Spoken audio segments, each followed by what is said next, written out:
লক্ষ্মীপুরের রায়পুরে ঝগড়া থামাতে গিয়ে ঘুষিতে যুবদল নেতা বেলাল হোসেন মিস্ত্রি হত্যা মামলার প্রধান আসামি আরমান হোসেনকে গ্রেপ্তার করেছে র্যাপিড অ্যাকশন ব্যাটালিয়ন। ঘটনার পর আরমান ঢাকায় আত্মগোপনে ছিলেন।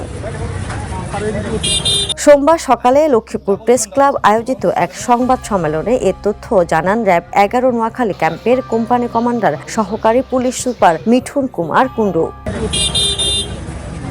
সংবাদ সম্মেলনে জানানো হয়, বৃহস্পতিবার রায়পুর পৌর শহরের প্রধান সড়কে দুই রিকশা চালকের মধ্যে কথা কাটাকাটির জেরে হাতাহাতির ঘটনা ঘটে। সে সময় সেখানে উপস্থিত বেলাল হোসেন তাদের থামাতে এগিয়ে যান। এক পর্যায়ে রিকশা চালক আরমান ক্ষিপ্ত হয়ে বিলালকে এলোপাতাড়ি কিল ঘুষি মারেন। এতে তিনি সড়কে লুটে পড়েন। পরে স্থানীয়রা দ্রুত তাকে উদ্ধার করে রায়পুর উপজেলা স্বাস্থ্য কমপ্লেক্সে নিয়ে গেলে কর্তব্যরত চিকিৎসক মৃত ঘোষণা করেন।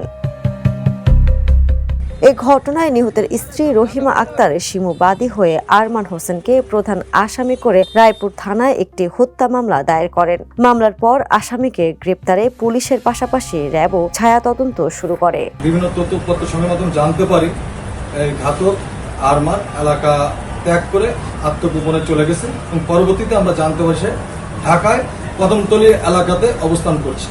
পরে গোপন সংবাদের ভিত্তিতে রবিবার রাতে ঢাকার কদমতলী এলাকার বিক্রমপুর প্লাজার সামনে অভিযান চালিয়ে আরমানকে গ্রেপ্তার করে RAB ১১।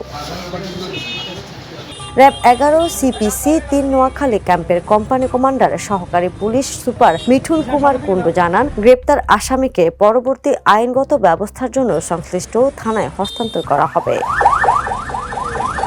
National desk, the news.